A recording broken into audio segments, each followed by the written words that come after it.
tardes. Mi nombre es Javier Miranda. Soy, en un texto que tengo aquí dice, entre otras cosas que hago,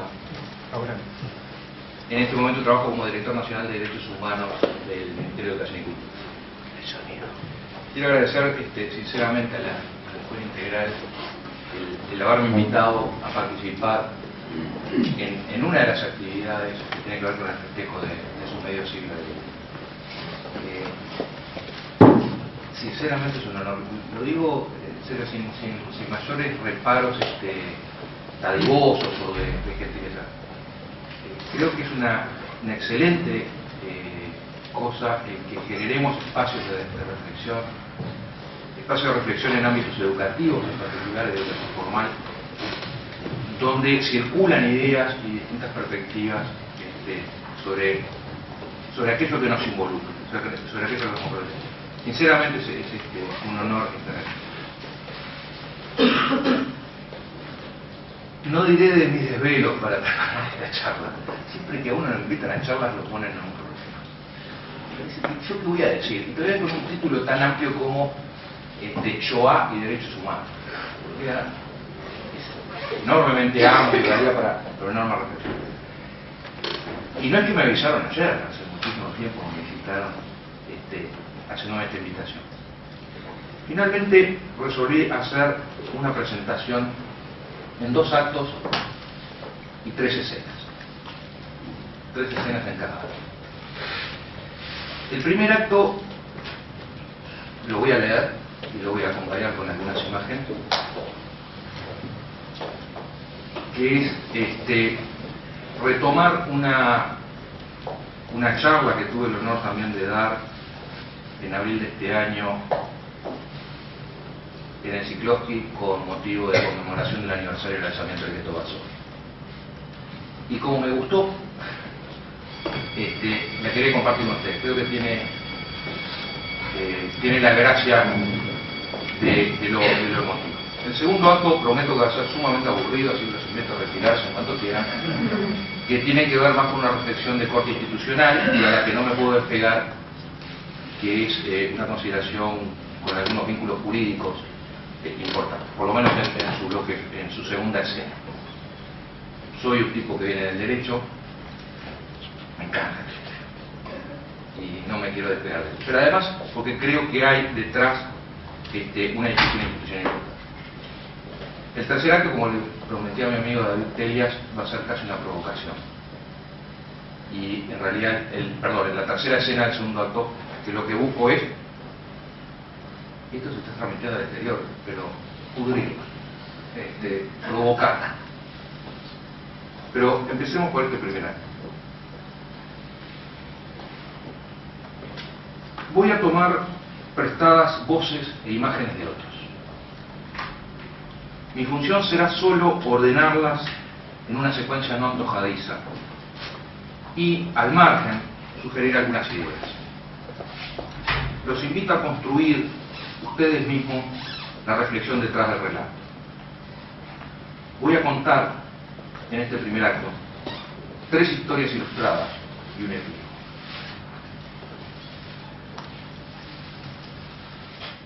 Tal vez sea el 20 de julio de 1979, o quizá el 14 de agosto de 1980, no lo recuerdo. En todo caso, en Uruguay vivíamos en dictadura. El gobierno cívico-militar que había asaltado el poder en 1973 y lo había consolidado en 1976 mantenía un régimen despótico, de silencio impuesto a fuerza de detenciones, tortura y destierro.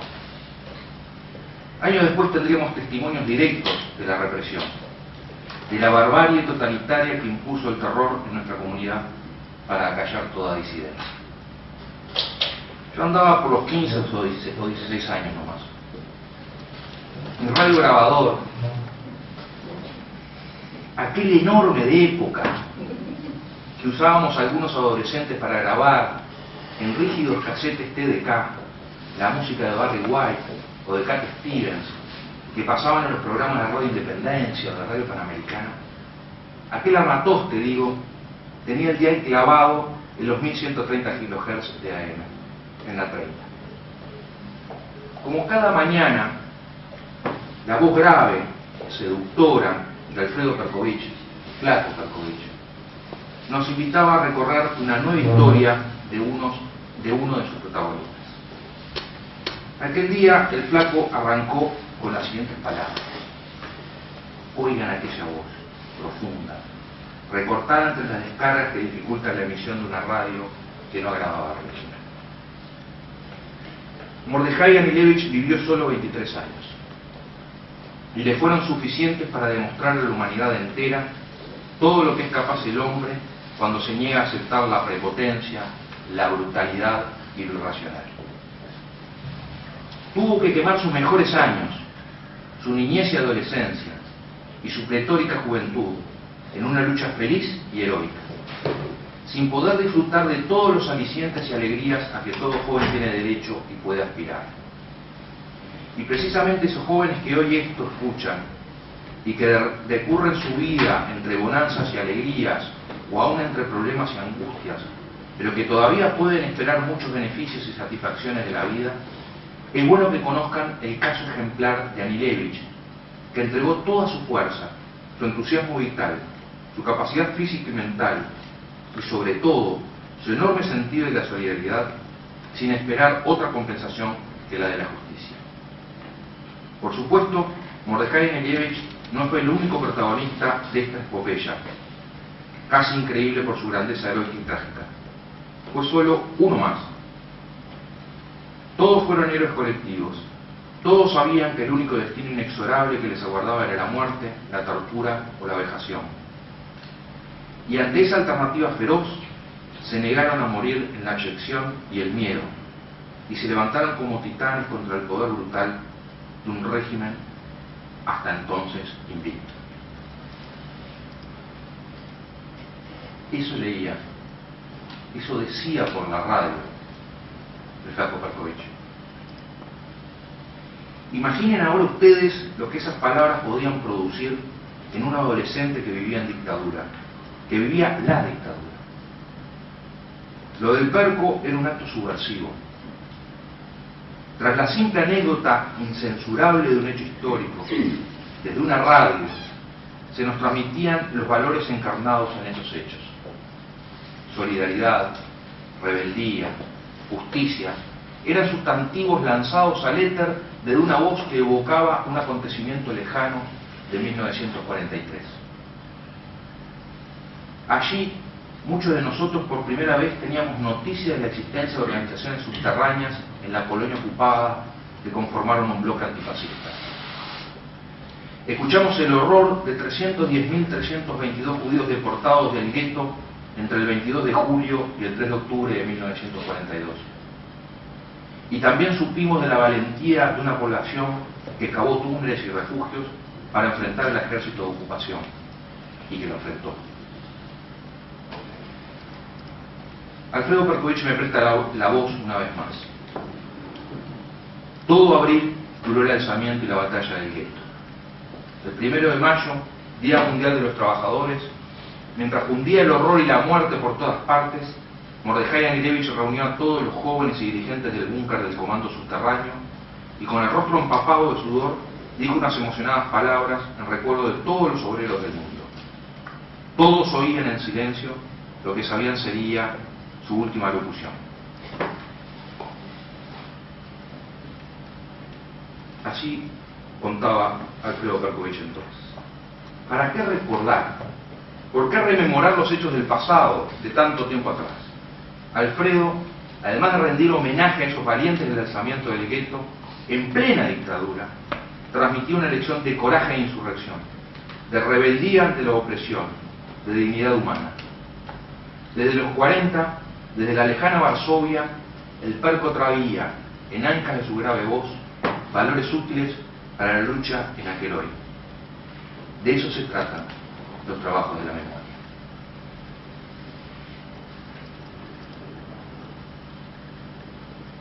Quique, como otros días, andaba dando vueltas por el garaje, intentando poner un poco de orden en el relajo de la obra.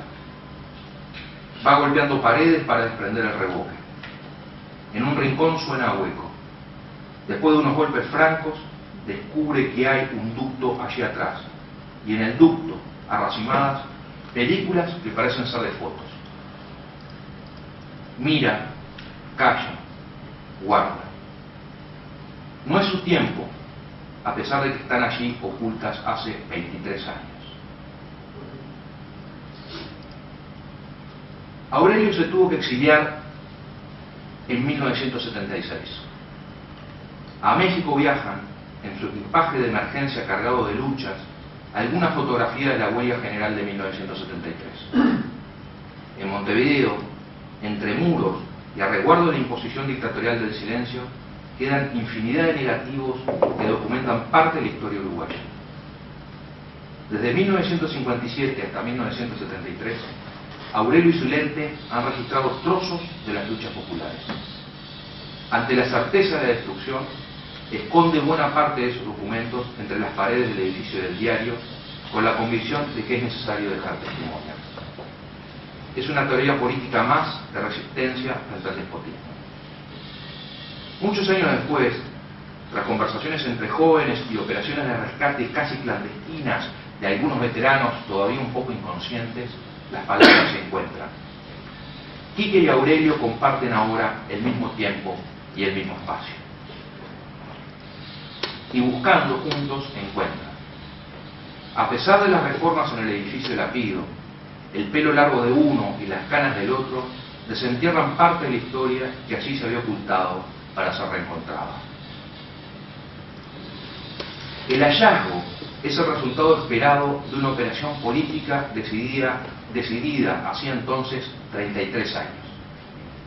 La sencillez del gallego, su sonrisa franca y emocionada, son síntesis de una batalla más ganada a la dictadura. Aurelio fue testigo y también protagonista.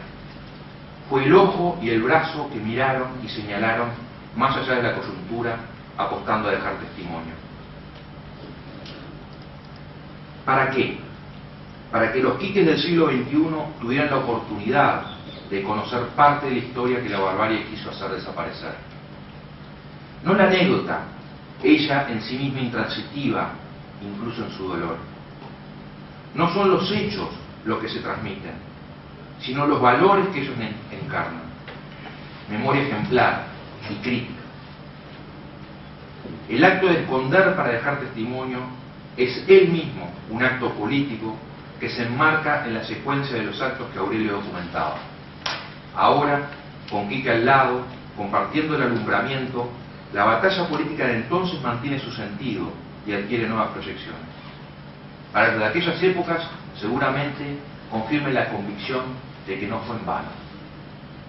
Para los de hoy, probablemente sirva para reconocerse en el curso de una historia que los trasciende aún hoy. Ser parte, tomar partido.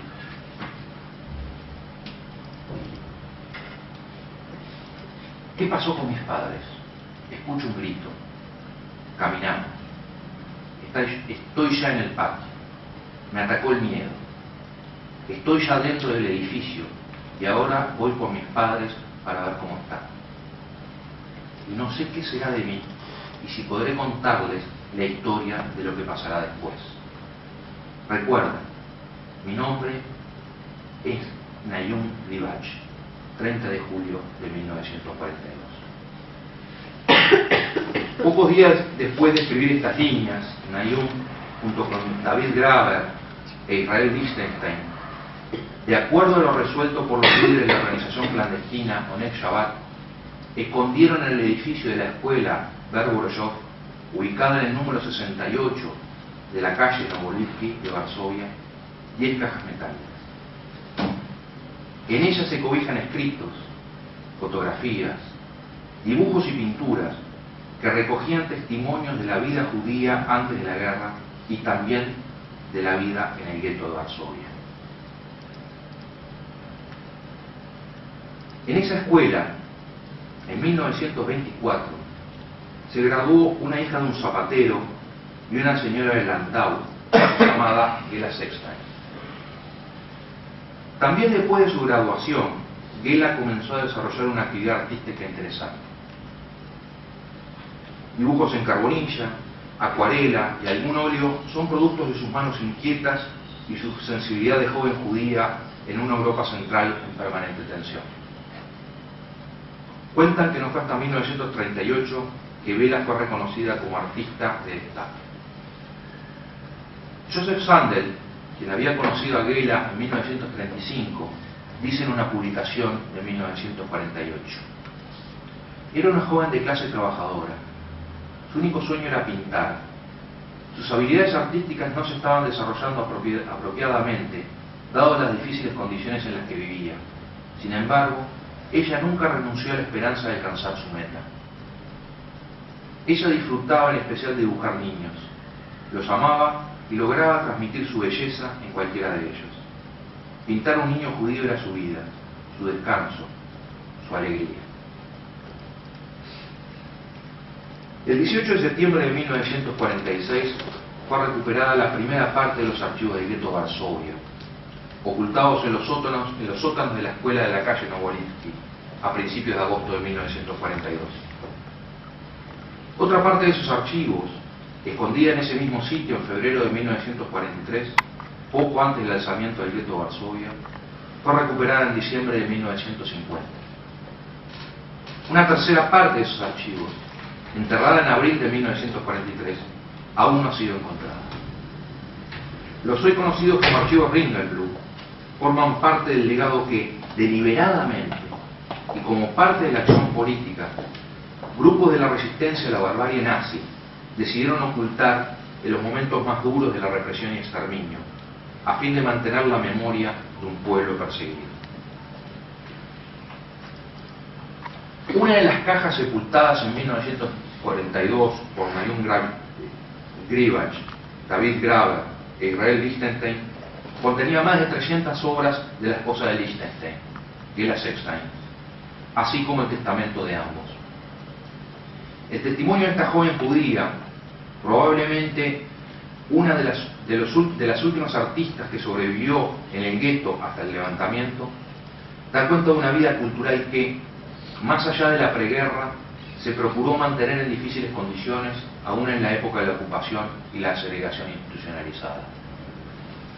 De la mano de Gela, los colores de la vida judía polaca, así como rostros de personas, recuperan su identidad por encima de las botas de la opresión.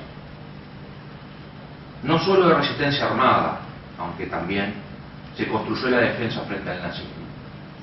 Como en otras épocas y lugares, las manifestaciones culturales fueron un arma para la defensa de la dignidad de las personas, también en el gueto.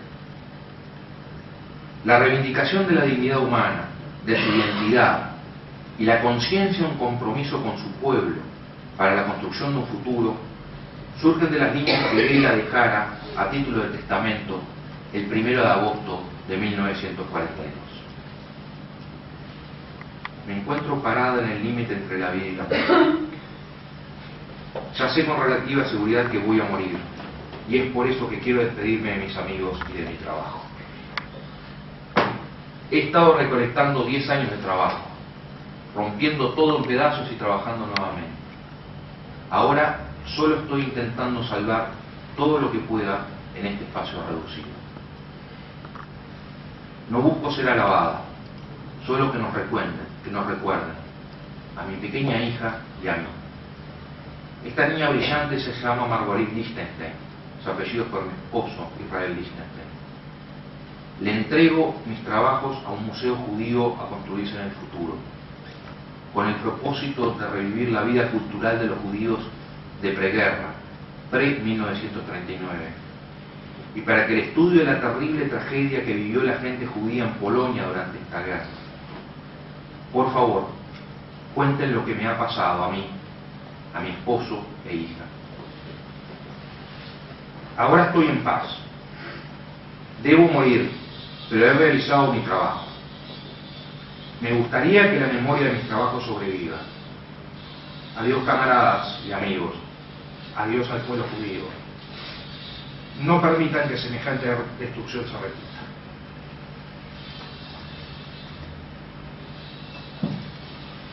En 1990, en oportunidad de realizarse en Montevideo la sesión nacional del Tribunal Permanente de los Pueblos, asesora del Tribunal Russell, que un año después juzgara la impunidad en América Latina.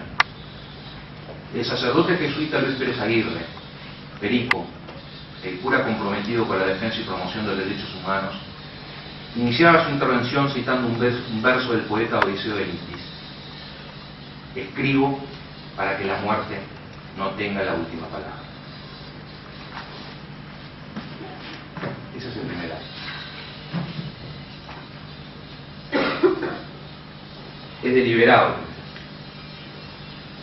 Es difícil hablar de memoria, hablar de historia, reflexionar sobre el Holocausto y sus consecuencias sin el testimonio.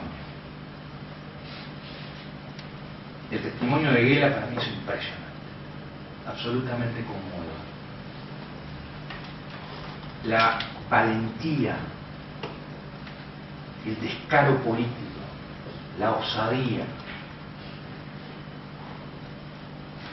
de la gente de gueto que ocultó para ser rescatado. Y el cruce de las historias locales, de las historias personales, yo creo que le dan dimensión humana a estos temas. El segundo acto, tal vez un poco menos emotivo, pero y sobre todo muy aburrido seguramente, quiere tomar como excusa este testimonio como punto de partida para proponer 3 capítulos de conversación. Uno es una reflexión sobre la memoria, y aquí pido excusa a los trabajadores de la memoria porque seguramente no tenga la profundidad que puedan presentar quienes son verdaderamente estudiosos de esta disciplina. Segundo, la segunda escena, como les decía hoy, es simplemente verter algunas consecuencias institucionales que me parecen relevantes que ha tenido la Shoah y ponerlo en clave de discusión de institucionalidad, incluso en nuestro país. La tercera escena es una provocación que veamos cómo que sale de ella. Una pequeña reflexión entonces en torno a la memoria. ¿A partir de qué se construye la memoria? Sin duda del relato de los actores. ¿De qué actores? De las víctimas, sin duda. Del relato de las víctimas. ¿Y del relato de los victimarios? Creo que la pregunta cabe hacerlo en términos descriptivos, que efectivamente se hace. El relato de la memoria también a partir del relato de los victimarios. Y en términos prescriptivos, debe hacerse, debe participar en la construcción de los relatos de memoria, en la perspectiva de los victimarios. Hay un diálogo que me parece que es un diálogo central entre esa disciplina que menciono entre comillas y la historia. Dice el profesor José Rila, en una, estoy buscando el libro, lo tengo por ahí, en un librito fantástico de hace mucho tiempo ya, que memoria e historia están hechos de la misma madera, están hechos de los mismos elementos. La memoria se activa, se actualiza, incluso como acabamos de ver, a partir del recuerdo, de la vivencia de los hechos.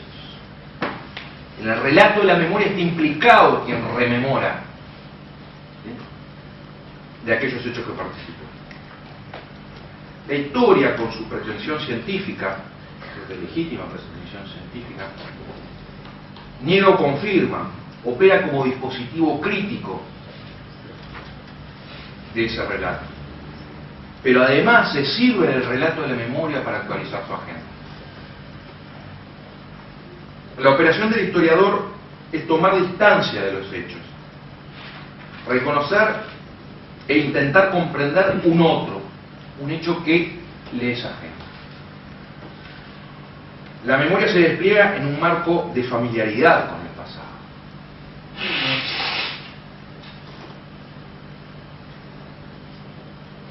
quiero hacer una aclaración que no la hice en mi presentación, hasta por un tema de pudor.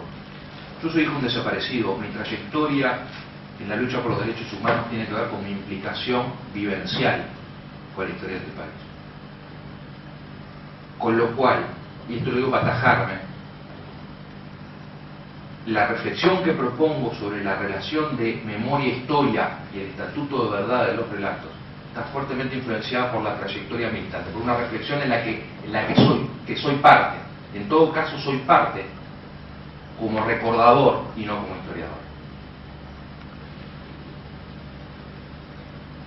Hay un problema de la legitimación de la verdad por la víctima. Yo estuve allí, yo lo viví. Por lo tanto, soy el único o de los pocos legitimados para hablar con propiedad, para decir la verdad sobre lo que pasó. En este posicionamiento, que no lo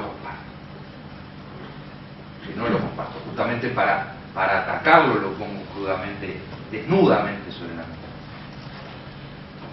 Hay una reivindicación del monopolio de la elaboración de la verdad en función del relato de quienes vivieron los hechos.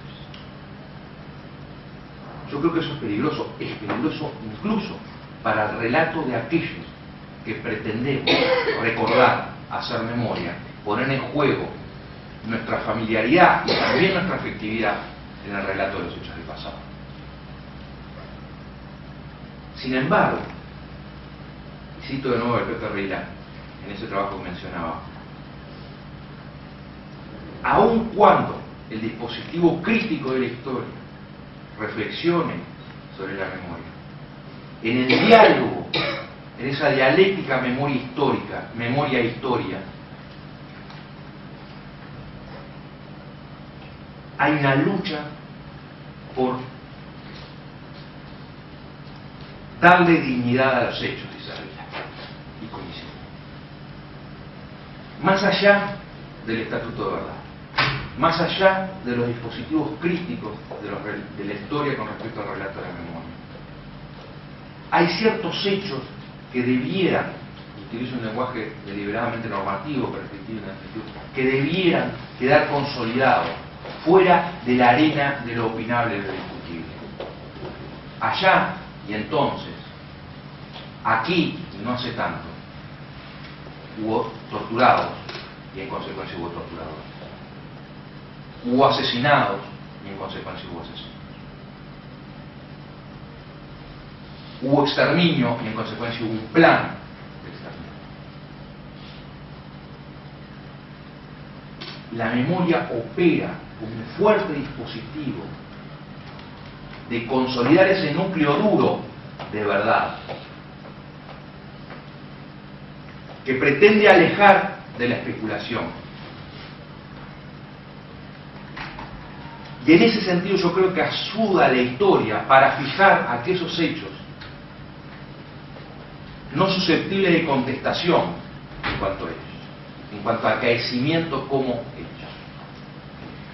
El dispositivo crítico en todo caso podrá interpretar los hechos.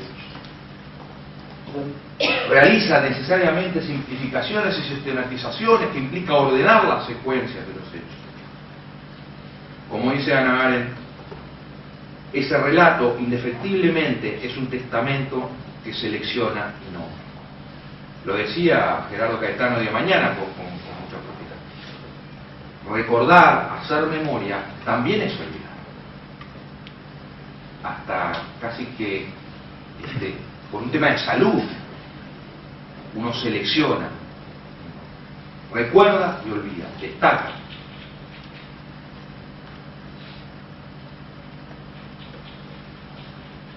La memoria entonces está contenida, está formada por esos hechos del pasado y de su recuerdo vivencial. Es una narración vivencial. La siguiente pregunta, que no es mía, que Gerardo Caetano recordaba hoy en la mañana, es de Toro, es, bueno, sí, pero ¿memoria para qué? Hay que preguntarse, hay que interrogarse. ¿Por qué los trabajos el ejercicio de la memoria. Esos son la mirada crítica de la propia memoria, crítica en el sentido puramente canónico. Seguramente haya otras justificaciones a la pregunta y respuestas a la pregunta de memoria para qué. Yo voy a marcar solo dos. Yo creo que el relato de la memoria, la construcción de la memoria, los trabajos de la memoria, como decía Elizabeth Sherin, tiene una finalidad reparatoria. Eso que dice Gela al final de su testamento: adiós camaradas y amigos, adiós pueblo judío, no permitan que semejante destrucción se repita. Por favor, cuenten lo que me ha pasado a mí, a mi esposo e hija. Lo que dice Perico, mucho después, recordando a Isabeliti. Lo que decía uno de aquellos tres que enterraron los archivos, lo que luego se conoce como los archivos de nombre. Creo que hay una finalidad reparatoria. Y una primera finalidad reparatoria que tiene que ver con el primer acto. El testamento selecciona y nombra, pero hay que nombrar, y hay que nombrar con los nombres, y hay que nombrar con las imágenes. Este es un ejercicio de restitución de la dignidad de las víctimas. Eso que la barbarie quiso avasallar, eso que la barbarie cosificó, la dimensión reparatoria del relato de la memoria es volver a darle rostros, volver a darles humanidad. Por eso habla de restituir la dignidad de las víctimas. Y por eso nombrar, por eso mostrar. Mostrar las fotos, mostrar las caras, decir sus nombres, rescatar los nombres de las personas, para restituirles dignidad, esa que quiso destruir la barbarie, el avallazamiento. Restituir la dignidad de las personas y también la dignidad de los colectivos.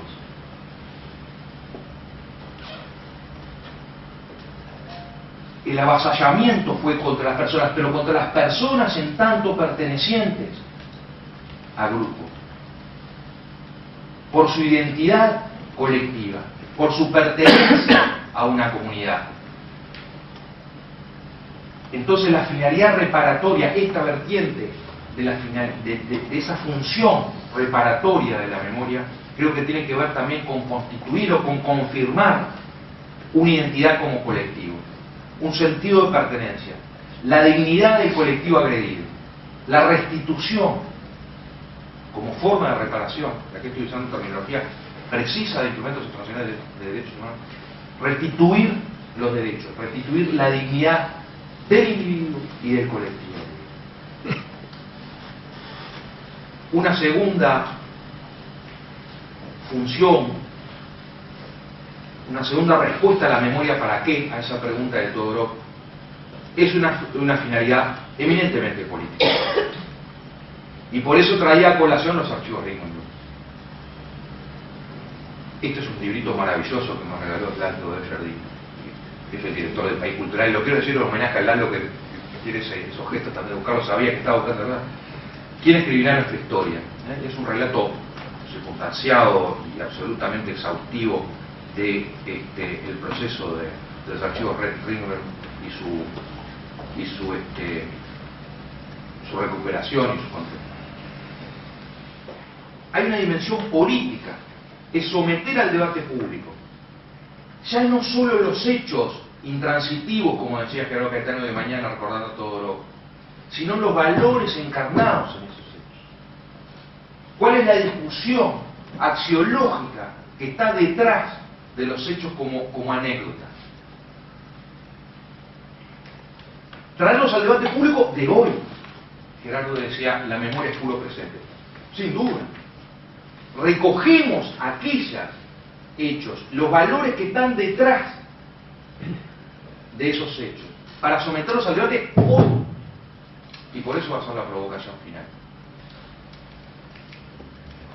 Memoria ejemplar, dice Todorov. La memoria que pretende construir y elaborar paradigmas, ejemplos del clásico. para la discusión y su incidencia en la agenda política de hoy, del año. Más allá del acuerdo o el desacuerdo en los contenidos enunciados en esta primera escena, creo que lo que vale la pena es formular las preguntas. La apuesta a una reflexión crítica, incluso en el terreno de aquello que nos involucra efectivamente. En la segunda escena de este segundo acto, ahora sí lo voy a cubrir, quiero hacer un raconto de algunas consecuencias institucionales que tuvo el Holocausto, que no es menor, y otra vez, y lo traigo a colación, no es gratuito, por un debate que creo que está hoy instalado en Uruguay, que es la discusión sobre la institucionalidad, y la construcción de institucionalidad, y la defensa de institucionalidad. Y aquí es que también me pongo atenti en la posición de que yo soy un burócrata del gobierno. Yo trabajo en el gobierno. Y cuando meto este debate, sé que me complico mi propia posición, pero es que creo que es un debate que tampoco me da más o menos legitimidad de ser un burócrata del gobierno. Simplemente me coloca en una posición un poco más incómoda para hablar de ciertas cosas, pero ese es justamente el desafío que yo creo. La magnitud de las atrocidades, la barbarie que conocimos después del 8 de mayo del 45, había noticias,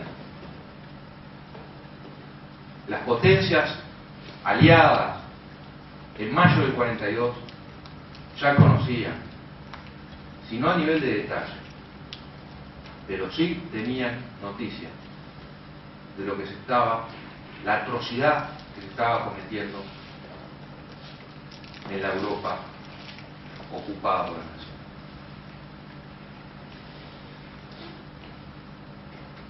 Mayo del 45, rendición incondicional de Alemania frente a la llegada de las tropas en la carrera hacia Berlín.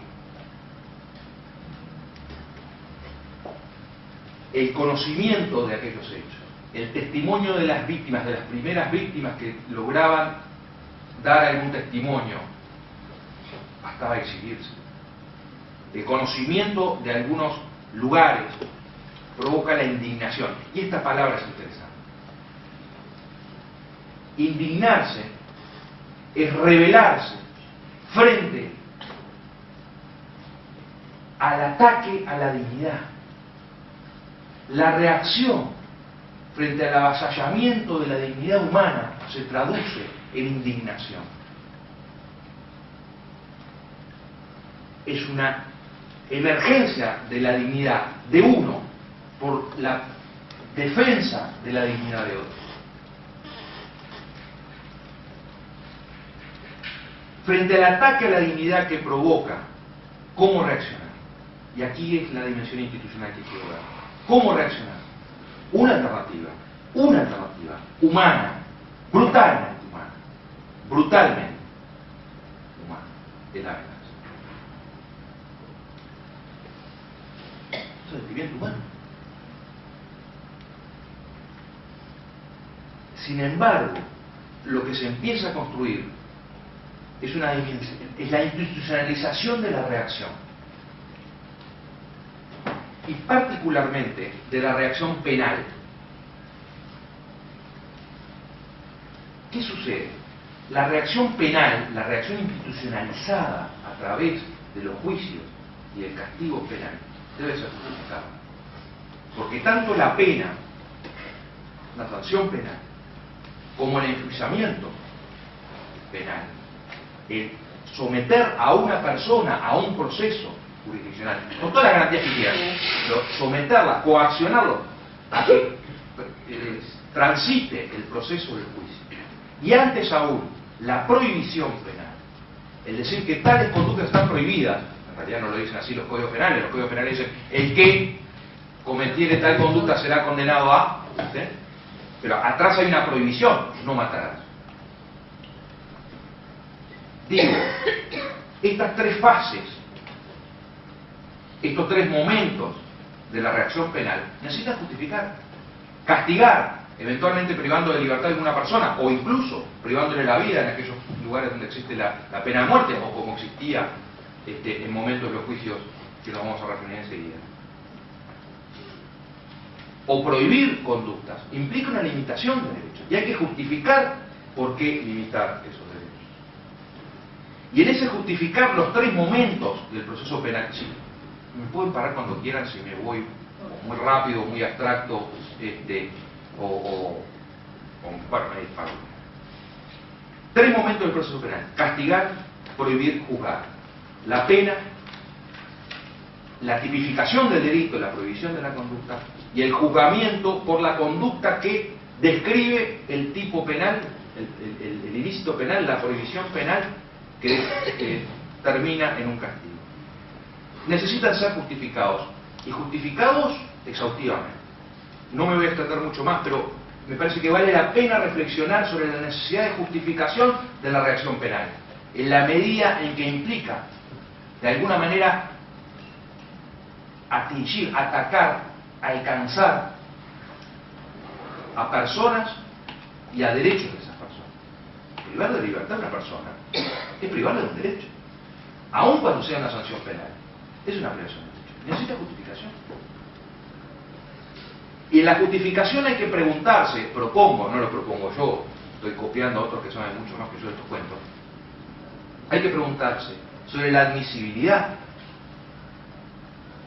del prohibir, del juzgar y del castigar. El sí, prohibir, juzgar, castigar. Preguntarse el por qué, esto es la finalidad del prohibir, juzgar, castigar.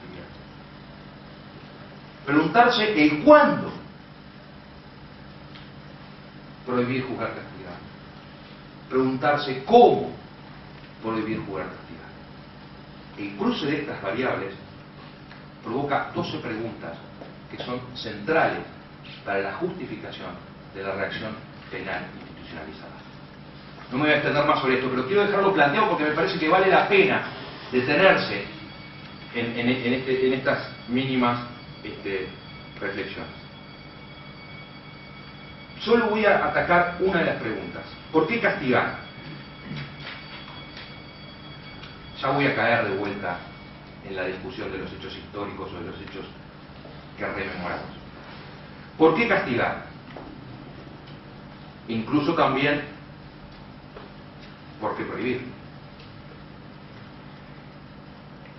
Uno de los argumentos que se manejan a nivel del discurso teórico del derecho penal y que incluso se maneja a nivel de la política hoy mismo y aquí, es la función disuasoria que tiene la prohibición penal y la sanción penal. La amenaza de una sanción penal tiene una potencia, ¿sí?, de prevenir la comisión de conductas reprobadas por la sociedad, por el ordenamiento jurídico que traduce lucha social. Hay una función de eso. Cuando aquí en este país se plantea aumentemos la pena para, se está apostando a esta dimensión disuasoria de la sanción penal. ¿Efectiva o no efectiva? Seguramente en un buen nivel inefectiva, pero en un buen nivel también. Entonces vale la pena tener en cuenta esta finalidad disuasoria, que en definitiva lo que está buscando es disminuir la violencia en la sociedad, disuadir a algunas personas de cometer determinados actos que fomentan la violencia en la sociedad. Pero enganchado con eso, y por ahí empezaba hoy, cuando en esta segunda escena, cuando planteaba la reacción institucionalizada frente a la barbarie, otra de las funciones u otra de las respuestas a el por qué castigar es justamente el prevenir la venganza privada. La ausencia de una reacción institucionalizada penal frente a la barbarie probablemente produzca una insatisfacción en la víctima o en sus allegados que provoque la reacción de esa víctima o de esos allegados en represalia ahora, sin institucionalidad, con un grado de arbitrariedad importante, sin proporcionalidad, frente al ofensor, con la consecuencia de continuar el espiral de violencia en la sociedad. Creo, propongo, acompaño a quienes proponen que buena parte de la justificación del derecho penal, de la institucionalización de la sanción penal, pero también de la prohibición del juzgamiento, tiene que ver con la disminución de la violencia en la sociedad.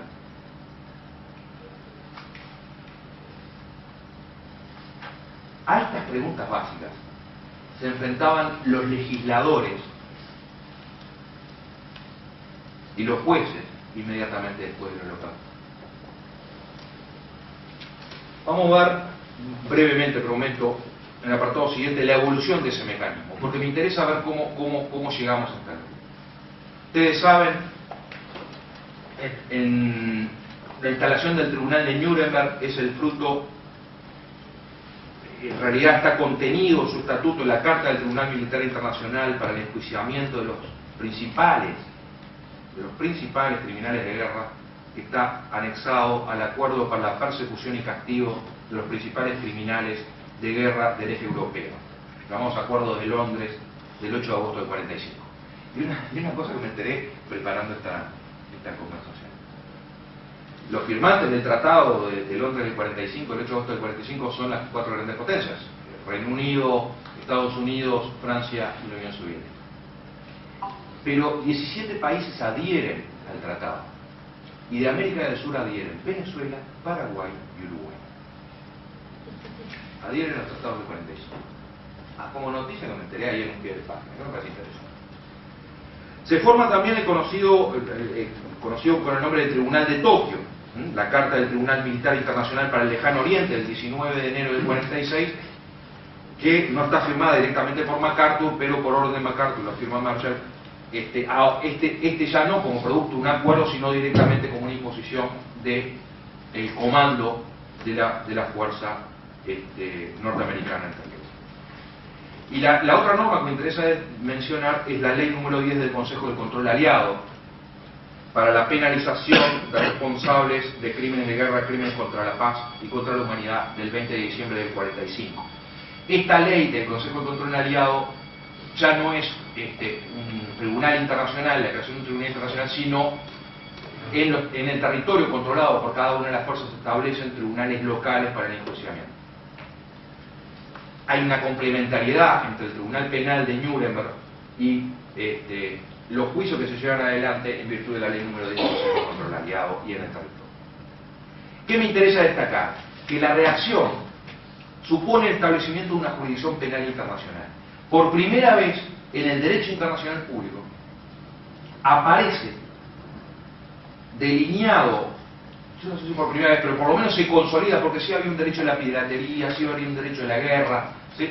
Pero aparece consolidado una idea de sanción penal internacional y una jurisdicción internacional, que además va a definir algunos delitos, crímenes en inglés, el crimen de guerra, que ya existía y que había una gran represión, los crímenes contra la paz, que habían sido fruto de un debate enorme desde la época de la Sociedad de Naciones y en todo el periodo entre guerra, y no se había logrado llegar a acuerdo, y los crímenes contra la humanidad, sobre este que me quiero detener un minuto. Lo que enfrentan aquellos que reaccionan institucionalmente indignados frente al Holocausto, se encuentran con un primer problema, que es el principio de legalidad. El principio de legalidad es aquel que dice, me sale en latín y no quiero ser así de bombado, decirlo en español: no hay delito sin previa ley que tipifique la conducta como delito. No hay pena sin ley previa que extraventa. No un crimen sin ley, no una pena sin ley. ¿Sí? Ese es el principio de legalidad. Nadie puede ser condenado por una conducta que al momento de su comisión no estaba tipificada por una norma jurídica como delito. Y a nadie se le puede imponer una pena, ¿sí?, si previamente no está establecido por una norma jurídica esa pena. Hay un principio, hay un problema con el principio de legalidad en el momento de la instalación del tribunal de leyes. Y vale la pena ver ese debate.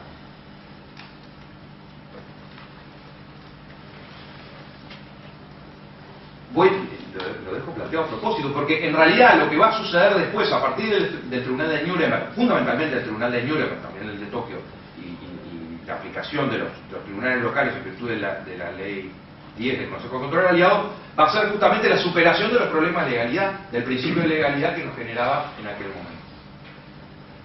Muy brevemente, ya aproveché de mañana para robarle el libro a Gerardo. Los que estuvieron de mañana ya ven, eso se lo afané. Pero además porque, nada, binchándolo vi que tenía un texto que me interesaba. El concepto de crimen contra la humanidad es el que me quiero detener. Tanto el Estatuto del Tribunal de Nuremberg como el de Tokio, como la Ley 10 del Consejo de Control Aliado, definen el crimen contra la humanidad. ¿Ah? Definen el crimen de guerra, el crimen contra la paz y el crimen contra la humanidad. Me interesa detenerme en el crimen contra la humanidad. Dice el artículo 6, literal C, del Estatuto del Tribunal de Nuremberg.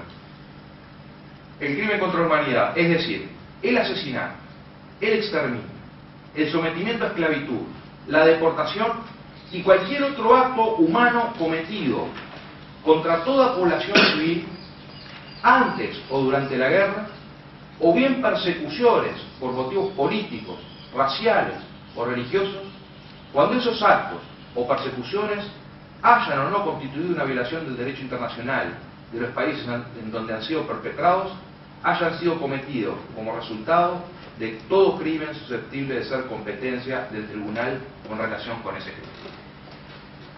La definición del Estatuto del Tribunal de Nuremberg: asesinato, exterminio, reducción a la esclavitud, deportación, otros actos inhumanos.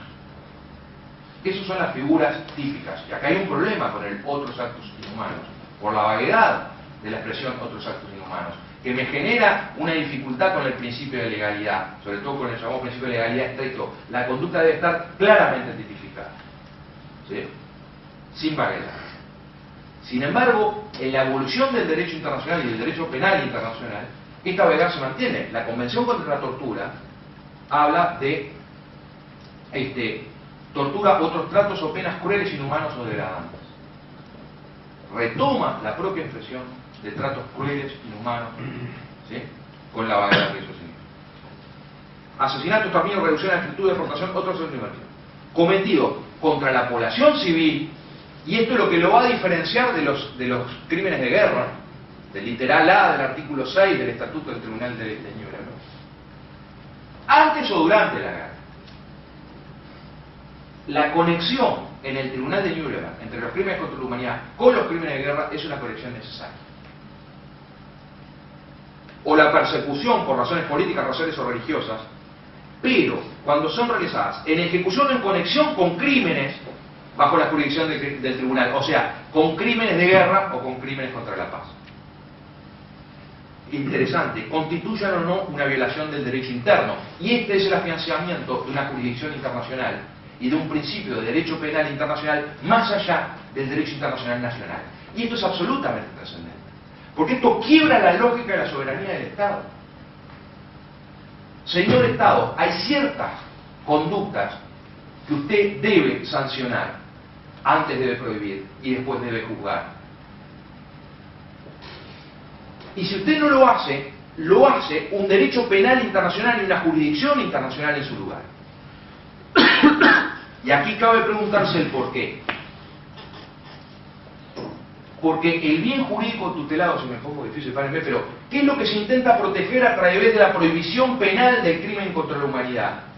¿Quién es el titular de aquello que se intenta proteger? Ya no solo el sujeto, objeto material personal de la conducta, víctima directa de la conducta delictiva. Es la humanidad. Se trata de crímenes que ofenden, en términos muy metafóricos, a la conciencia de la humanidad. Y por eso son susceptibles de persecución y sanción, más allá de la decisión de los Estados. Y esto establece un quiebre fundamental en la lógica de la construcción de las relaciones entre los Estados y la comunidad internacional, que es un quiebre violento al principio de soberanía. Me parece súper interesante. Y acelero para hacerla mucho más larga. Fíjense cómo evoluciona después del Tribunal de Nuremberg, de Tokio, etc. En la primera reunión de la Asamblea General, el periodo de sesiones de la Asamblea General, que ustedes se acuerdan, Naciones Unidas se crea en abril del 45 en San Francisco. En el primer periodo de sesiones de la Asamblea General, en el 46, precisamente el 11 de diciembre del 46, Todavía no hay Declaración Universal de los Derechos Humanos. 11 de diciembre de 46, la resolución 95 de la Asamblea General se titula Confirmación de los principios de derecho internacional reconocidos por el Estatuto del Tribunal de Nuremberg. En el primer periodo de sesiones de la nueva institucionalidad de la comunidad internacional, se confirman los principios de derecho internacional del Tribunal de Nuremberg. Confirma los principios de derecho internacional reconocidos por el Estatuto del Tribunal de Nuremberg, da instrucciones al Comité de Codificación de Derecho Internacional, que después va a ser la Comisión de Derecho Internacional a partir del 47, para la formulación en una codificación general de los delitos contra la paz y la seguridad de la humanidad, o de un código criminal internacional conteniendo los principios reconocidos en el Estatuto del Tribunal de Nuremberg. 11 de diciembre del 40. Consecuencia institucional directa, entonces, de la barbarie y de la reacción frente a la barbarie, el establecimiento de la institucionalidad de una jurisdicción y de la consolidación de un derecho penal internacional que es ratificado por el órgano de acuerdo político entre Estados de la comunidad internacional. Este protoconstitucionalismo universal que tenemos. En esa, y esto lo cuento, lo voy a saltear, en ese mismo periodo de sesiones, la resolución siguiente, la 96, se refiere al crimen de genocidio. Y no es casual.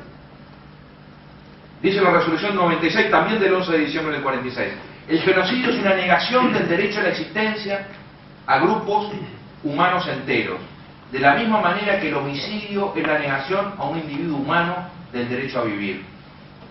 Conmueve la conciencia humana.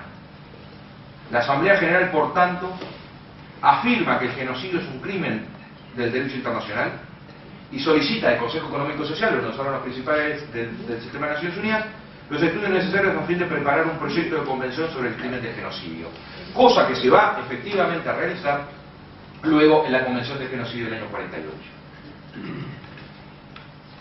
En ese mismo periodo de sesiones, en la resolución 43, también del 11 de diciembre, se encomienda la elaboración de un proyecto de declaración sobre derechos humanos, que va a culminar en la Declaración Universal de Derechos Humanos del 10 de diciembre del 48. Salteo toda la Convención contra el Genocidio para no extenderme mucho más.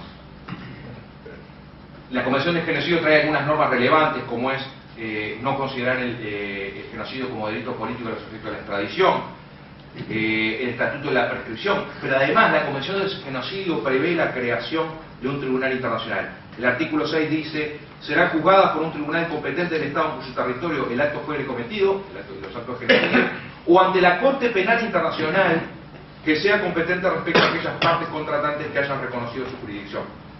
La Convención del 48, que entra en vigor en el 51, ya prevé la creación de un tribunal constitucional.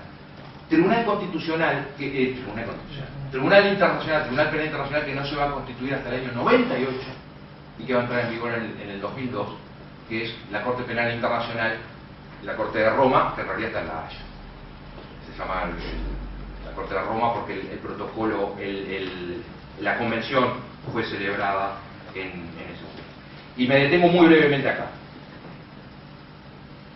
El Estatuto de la Corte Penal Internacional, de la Corte de Roma, prevé 4 delitos: el genocidio, los crímenes contra la humanidad, y retoma la formulación del Tribunal de Nuremberg, pero ahora desplegándola de su conexión con los crímenes de guerra, ¿sí? Y se reconoce la posibilidad de llevar adelante crímenes de guerra aún en crímenes contra la humanidad aún en tiempos de paz. Los crímenes de guerra, por supuesto, y el crimen de agresión, que esto lo comento a título anecdótico, que en realidad lo que dice es: la Corte ejercerá competencia respecto al crimen de agresión una vez que se apruebe una disposición de conformidad con los artículos 121 y 123. Esto es, en el 98 tampoco nos pudimos poner de acuerdo sobre lo que era el crimen de agresión. Entonces lo mencionamos, pero por las dudas la Corte no se mete en eso porque todavía no logramos acuerdo cómo definir el crimen de agresión. Pero venimos discutiendo de hace rato. En el preámbulo del Estatuto de Roma se dice: esos graves crímenes constituyen una amenaza para la paz, la seguridad y el bienestar de la humanidad. Acá está la razón de una Corte Penal Internacional de la tipificación de los delitos, aquella pregunta del por qué prohibir, sancionar y en su caso juzgar. Aquí empiezan a aparecer. El bien jurídico tutelado de la humanidad, quiero prevenir el quiebre de la paz, la inseguridad y quiero fortalecer el bienestar de la humanidad. Decididos a poner fin a la impunidad de los autores de esos crímenes y a contribuir así a la prevención de nuevos crímenes. La función disuasoria que mencionábamos como justificación de la norma penal. Y en consecuencia se establece una Corte Penal Internacional de carácter permanente, independiente, vinculada a las Naciones Unidas, que tenga competencia sobre los crímenes más graves de trascendencia para la comunidad internacional en su conjunto, complementaria a las jurisdicciones penales nacionales. No me quiero extender más. A mí me interesa rescatar como legado histórico de la barbarie la reacción institucional que 60 años después todavía sigue construyendo una institucionalidad para juzgar, prohibir, juzgar y sancionar a los responsables de graves crímenes. Y quiero terminar con esto, pero no alcanza. El derecho penal, la reacción penal, no cubre todo el espectro de posibilidades de derechos humanos. Además de sancionar las violaciones, hay que trabajar en la promoción de los derechos. Entonces, en el 45, entonces, en el 85 en Uruguay, en el 83 en Argentina, en el 89 en Chile, en el 85 en Brasil, podría seguir, y en El Salvador, y en Guatemala, y en Perú, y en Bolivia.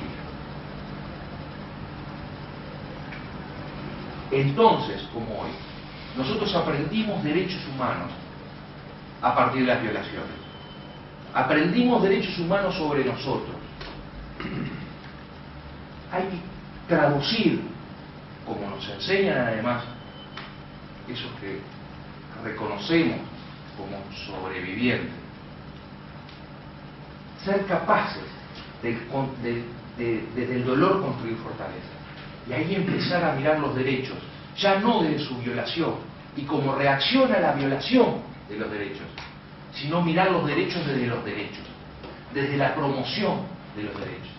Por eso se menciona hacia el pasar que simultáneamente que en el primer periodo de sesiones históricos de la Asamblea General de Naciones Unidas se ratificaban los principios del Tribunal de Nuremberg, simultáneamente se promovía la realización de una Carta Internacional de Derechos Humanos, que fuimos conquistando al precio de lucha de cada uno de nuestros soberanos.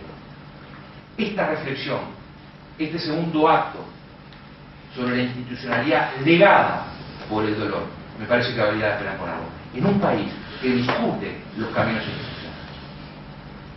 La tercera escena la voy a dejar abierta. Yo le decía a David el otro día por teléfono y casi me mato. Bueno, y después de todo, ¿qué hay con meter a los judíos en un barrio, en un gueto? ¿Cuál es el problema de encerrarlos? Esta es la provocación. A partir de allí me gustaría empezar a pelear sobre esta pregunta. Gracias.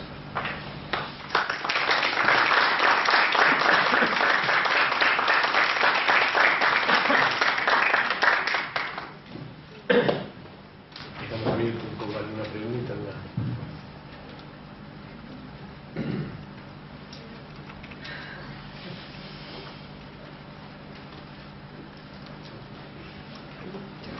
Nadie se va a pelear sobre esa pregunta. Miren. Pero un poquito que voy a hacer otra jugada. Miren, esto es un semanario local, que lo tienen visto por ahí. Le preguntan a una persona, ¿qué pasa si ¿y qué pasa si es homosexual, aquel que pretende ser profesor de un centro universitario? ¿Eso juega a la hora de designar docentes? Obvio que juega. Pero agrega más adelante, y acá es donde yo quiero dar discusiones, porque es la misma naturaleza de la pregunta. ¿Qué hay con meter a los judíos en un barrio? Los judíos de Polonia del año 42 en un barrio encerrados a morir. ¿Qué hay? ¿Cuál es ese problema? Obvio que juega. El respeto a la persona no va reñido a que consideremos que la verdad es lo que propone la naturaleza humana. La naturaleza humana somos hombres y mujeres, y la diferenciación de sexos es de la naturaleza humana, biológica y determinada. Que haya anomalías, las hay. Nosotros queremos ir en busca de la verdad. Más allá del episodio, no tengo nada particular contra la persona que hizo estas declaraciones. Es más, creo que valía la pena que estas declaraciones aparecieran para dar debate. Hay detrás de este discurso una ética de la verdad. ¿Y qué es lo que uno juzga? ¿La ética que sostiene esa persona? ¿O las consecuencias de los actos que esa ética provoca? Eso es una ética. No hablo más. Era solo Tengo una consulta. ¿Qué pasa cuando en realidad los caminos...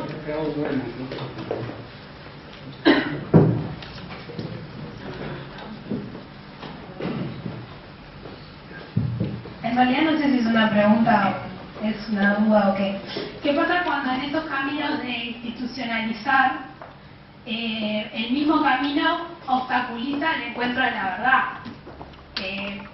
Viendo episodios de otros temas, no necesariamente del Holocausto, a mí lo que me hace pensar es que en el camino de ir institucionalizando cosas, muchas veces la verdad, o parte de esa verdad a la que se quiere construir o llegar o revelar, va quedando tapada, porque empiezan a aparecer cosas de la misma burocracia de los estados que obstaculizan eso.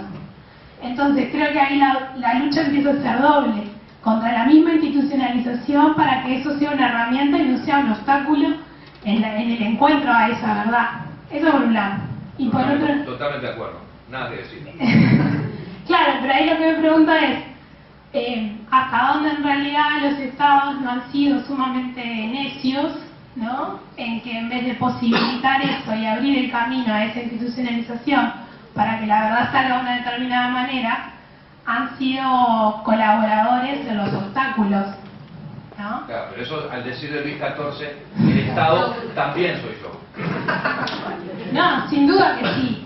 Lo que digo es que con la apertura que hoy en día hay, no solo en nuestro país, sino a nivel internacional también, yo sigo encontrando que en vez de que se van encontrando caminos y herramientas, pero que al mismo tiempo los obstáculos siguen estando cada vez más. Entonces como que nos estamos haciendo trampa nosotros mismos en ese camino. Nada, eso. Esa es la lógica de la liberación pública. ¿Está bien? Es así. Yo no creo que los obstáculos sean cada vez más. Lo que digo es, la lógica de la liberación y la construcción de sociedades en base a la liberación tiene estos problemas.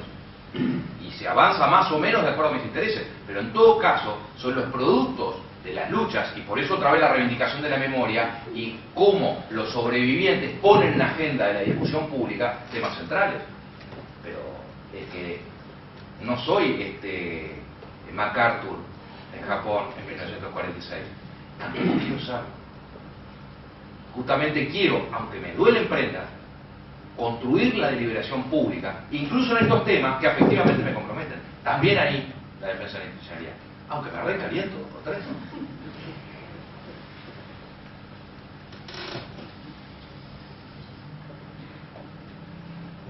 Dejamos paso.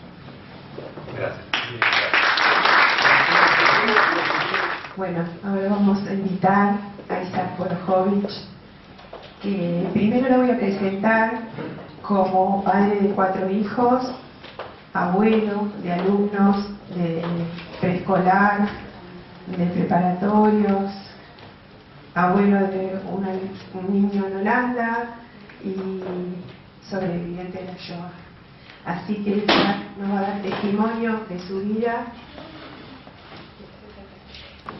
Está hablando un hombre que vio sufrir a gente y he visto sufrir muchas cosas.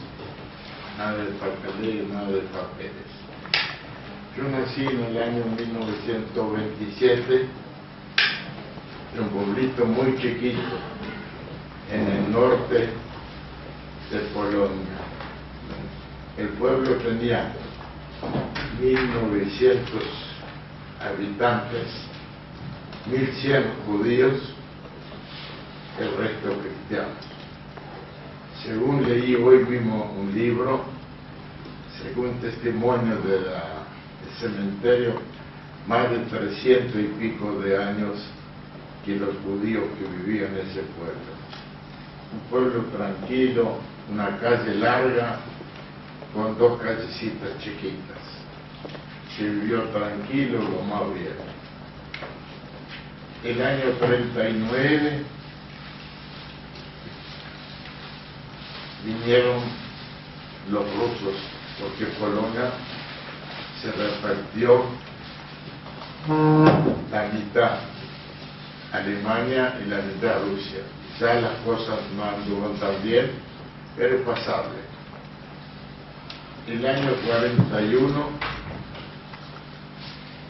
en septiembre, si no me olvido, vinieron los alemanes.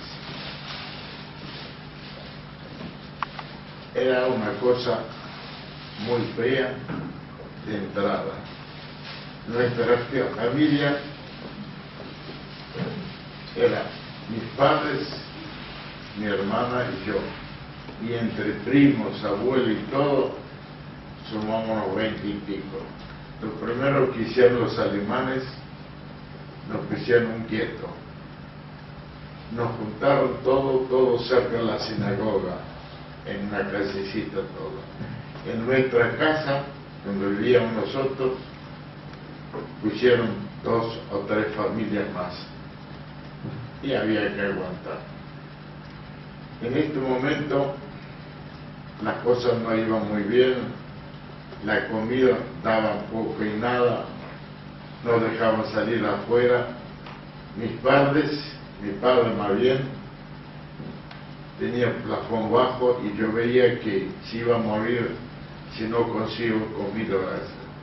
Traté de salir como pueda para poder trabajar afuera. Entonces conseguí trabajo cortando leña para la cantina de los alemanes. Trabajaba y traía comida, lo que sobraba a casa. Después terminó ese trabajo, me dieron en la comandancia de SS, prender el fuego en la chimenea, cortar leña, ilustrar las botas.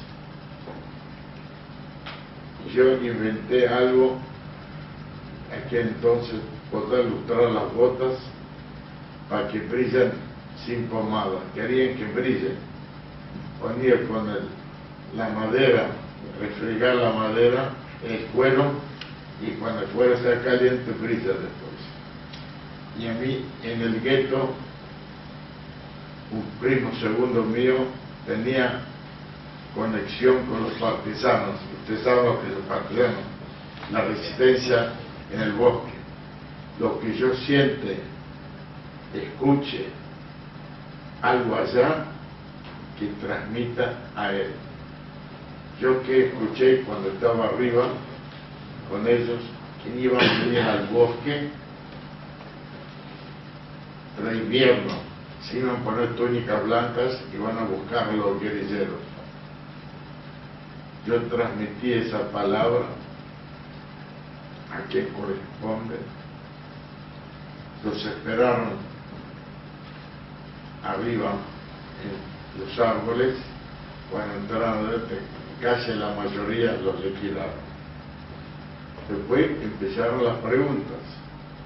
Me apretaron contra la pared y un alemán tenía un cigarrillo y dijeron, si no dice la verdad, yo te quemo. Y me tenía el cigarrillo al lado de los ojos.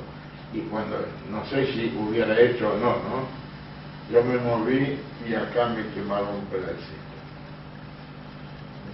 Después me dejaron libre, porque como yo a los 14 años pensaba, si hablo, estoy frito, me mato.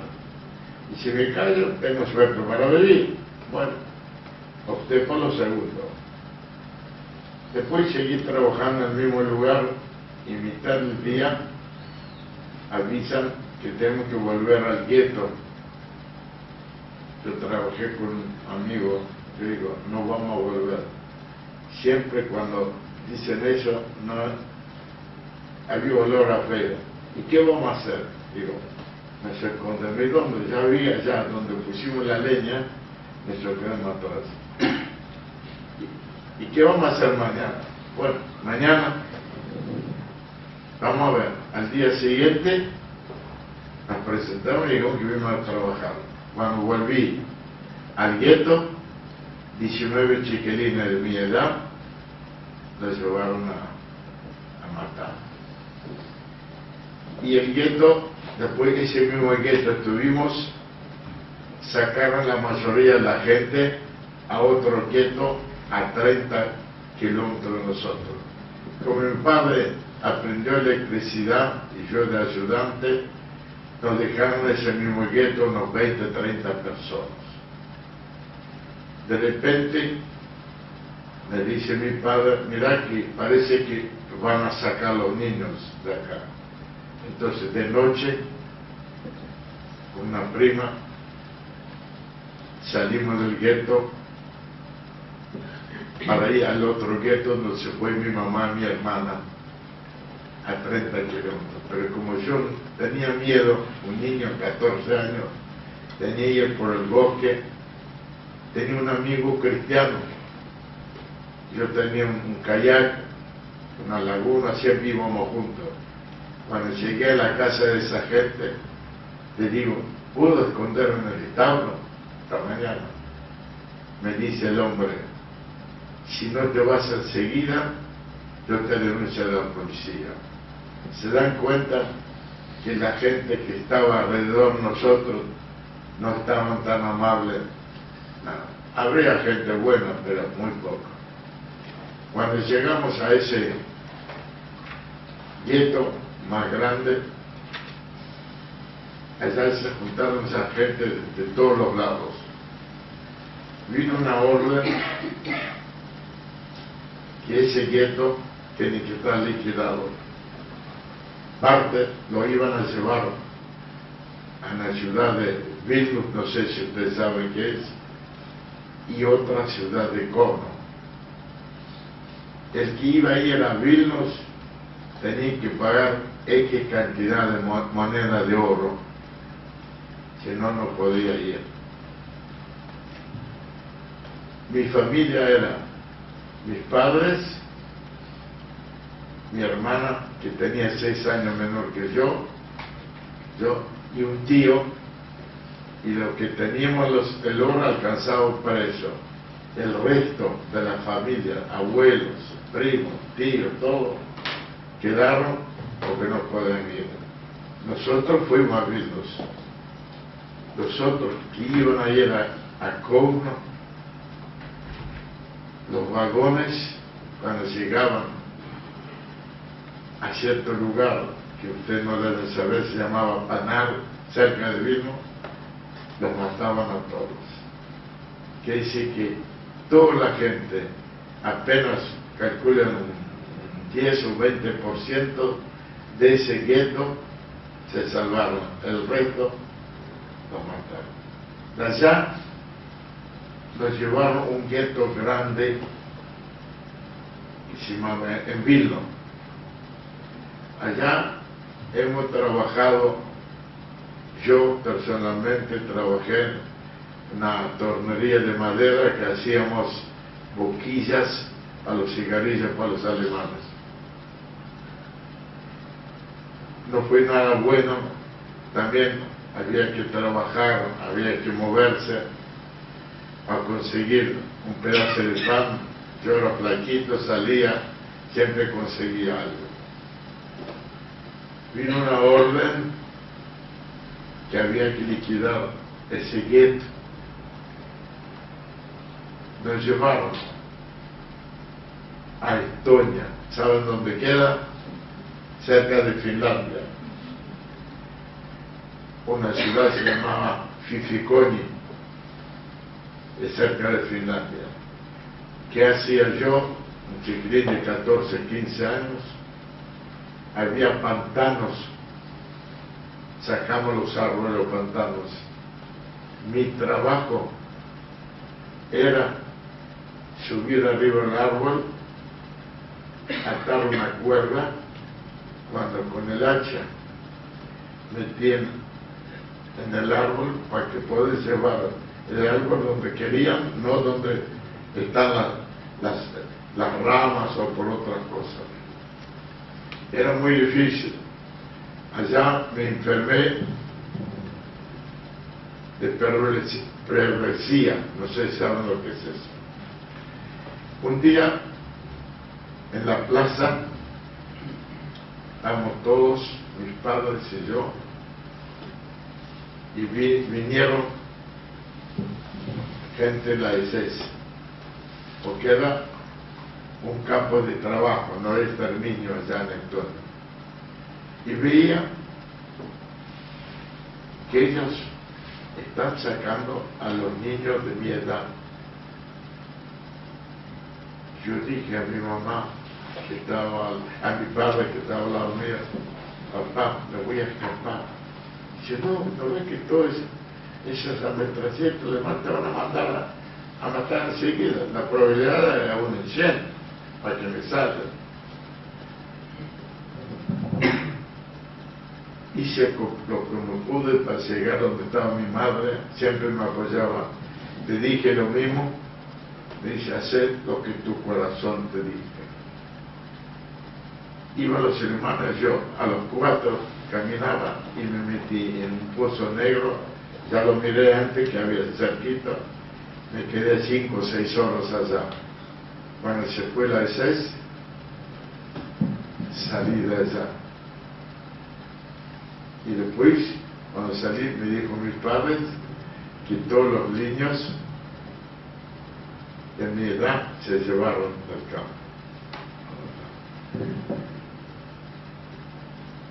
Siguiendo el mismo campo, después me enfermé de tifoidea. Tuve una semana inconsciente. Bueno, después me mejoré y fui a trabajar en una cantina en vez de en una fábrica. Y allá estaba cortando leña y de repente el compañero mío quería cortar un tronco, y si el tronco usted lo mete en la veta, puede tirar 20 veces, no se deshace. Yo lo agarré y justo había un SS, un sargento, y se sonrió cuando vio cómo hice. ¿Por qué les cuento ahora? Se van a dar cuenta. Resulta que posteriormente conseguí unas papas, entonces lo quería cocinar afuera para que vengan mis padres, pueden comer. Y lo hice y me encontró. Y ese SS me agarró y dice, te perdono la vida porque sos un buen trabajador. Igual me dejó en la entrada del campo, medio parado, con 2 pesas acá, y no me dejaron ni bajar ni subir.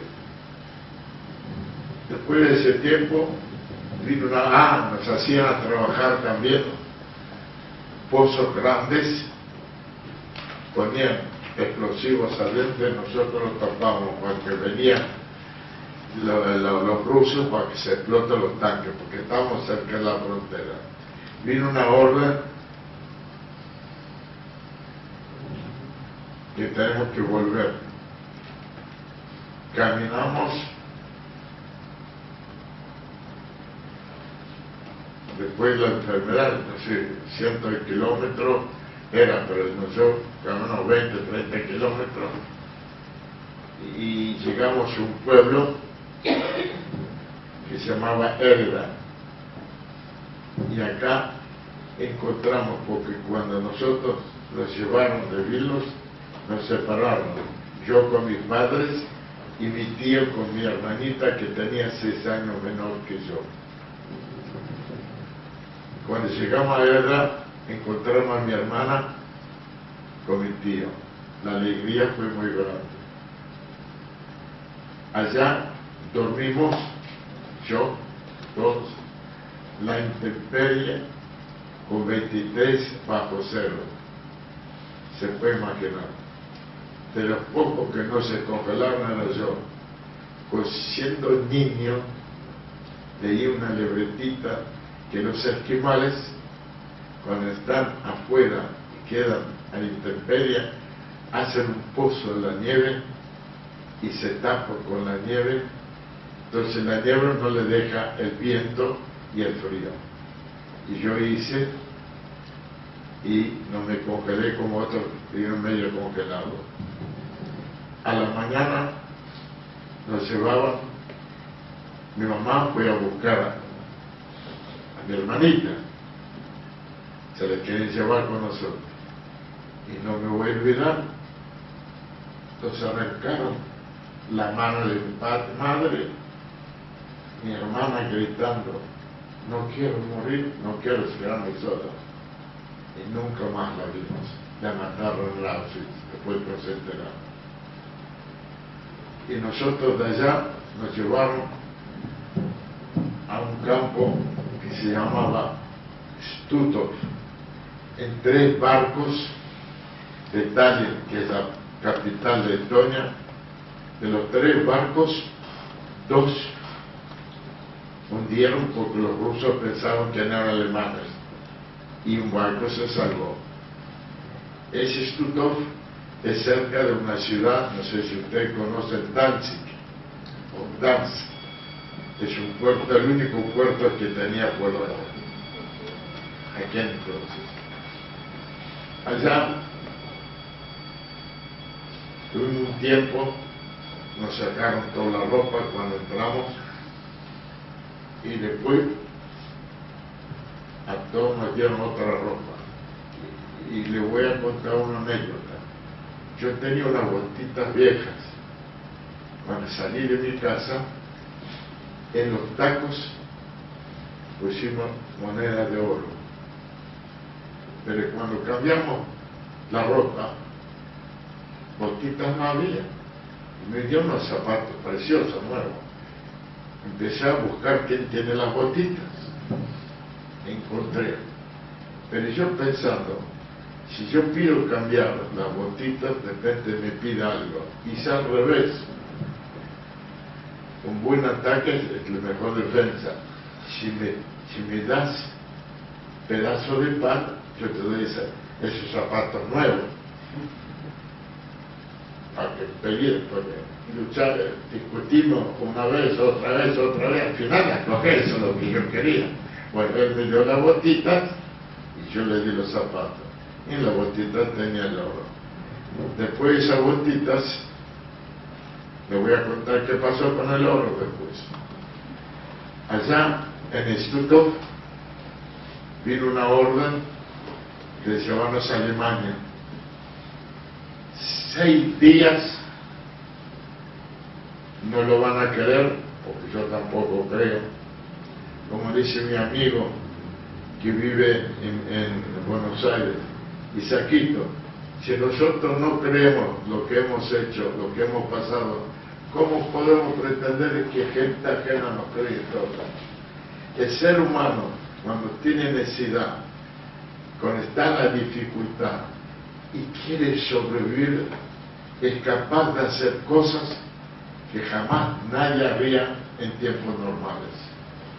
6 días en vagones, sin comida, sin nada.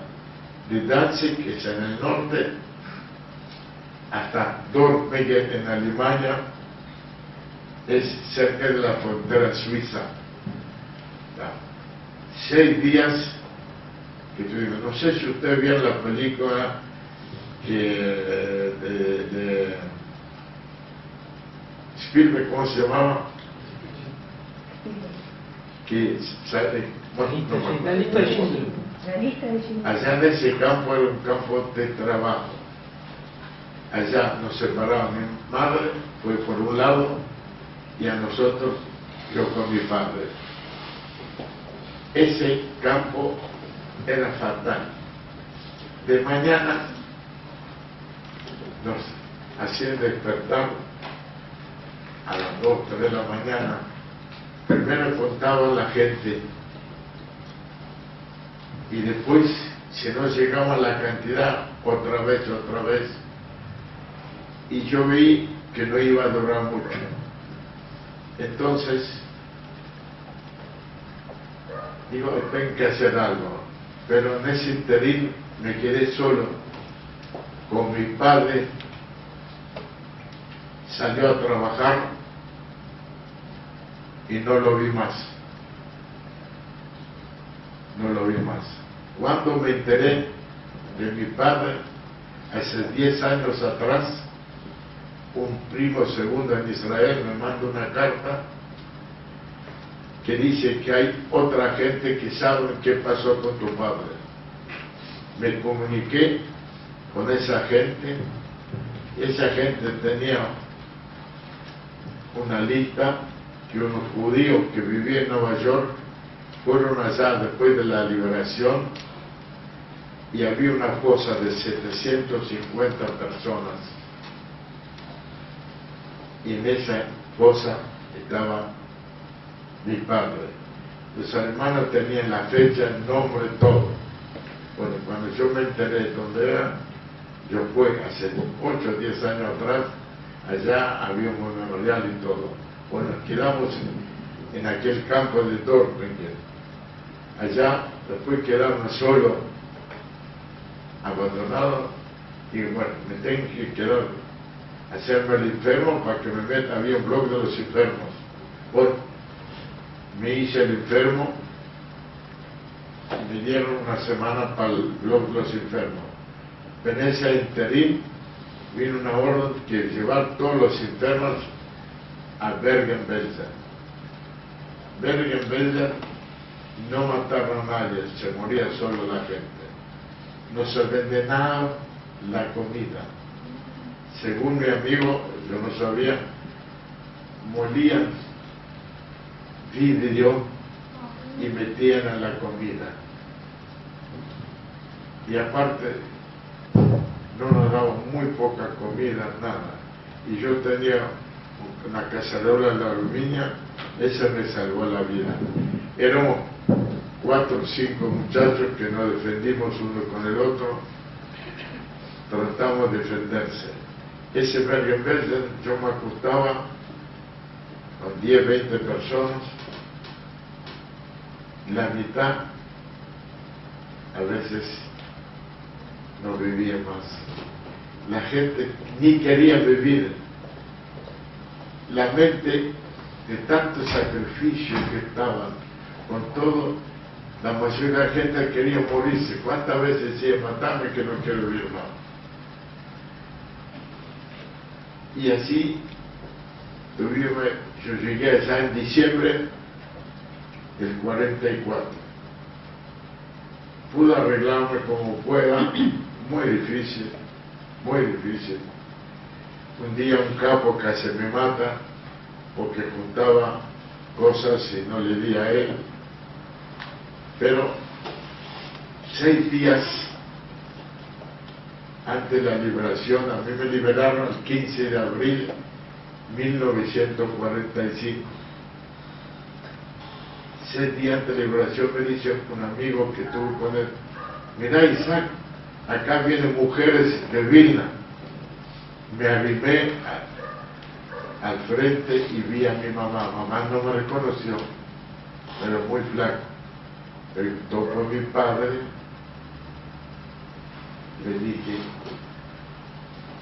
que no sé nada de él y la sacaron, se fue. A los 6 días nos levantamos, mi amigo que ahora vive, los únicos nos quedamos vivos de miles de personas, que vive en Buenos Aires, dice, se fueron los alemanes, y salimos y no había nadie. ¿Qué hicimos? Empezamos a buscar comida. No sé si algo sentí que dijo, murieron mucho más gente después de la liberación. Los aliados, en vez de agarrar a todos nosotros, meternos en hospitales, meternos en cosas para curarnos, para darnos de a poquito la comida, claro, la gente empezaron a comer y murieron mucha gente. Y estaba buscando a mi madre, no la encontré. Me quedé tirado en la calle. A mediodía, a los 3 días, apareció mi madre y le dije: menos mal que te veo, antes de morir te quería ver. Y un médico holandés que me revisó dice: ese joven quedó vivo gracias a la voluntad que tenía en la mente para querer vivir. Clínicamente no podía vivir, tenía disentería, muy enfermo. Bueno, vinieron los ingleses, fue que nos liberaron el 15 de abril de 1945. Y yo me vestí de mujer para poder ir junto con mi mamá al mismo blog, porque no me quería separar de ella. Bueno, después viene la historia ya linda. Nos sacaron de ese campo y nos metieron en edificios donde vivía la SS. Allá era la gloria, comida, de todo el mundo nos mandaron cosas de todos los lados, de todo, no nos faltó nada. Y yo aquel entonces quería ir a Israel y mamá quería ir a Uruguay porque tenía 2 hermanos acá. Y quedamos que de donde vengan primero los papeles, allá vengo. De allá nos fuimos a Francia, a París, allá nos vino papeles para llegar con el vapor La Campana, llegué en septiembre de 1946 a Uruguay. Y la verdad, para mí, Uruguay, creo que, estoy seguro, a veces nosotros que hemos venido acá apreciamos mucho más a Uruguay que mente la gente que nacieron en Uruguay. Sé la diferencia entre un país y otro, sé lo que era. Yo empecé a trabajar y como todos los judíos, golpeando la puerta. ¿Cuántas veces golpeaban la puerta y me decían: no necesito nada, pero para ayudarte te voy a comprar algo? El Uruguay es el mismo. La gente a veces son más vieja, más joven. La gente dice que Uruguay fue antes diferente. Un poco. La verdad, estoy en ese país y muy agradecido. Ahora voy a cumplir 85 años el 15 de agosto. ¿Qué más puede pedir? Buena familia, hijos, amigos, una prima como tengo acá. Bueno, y muchas gracias por escucharme.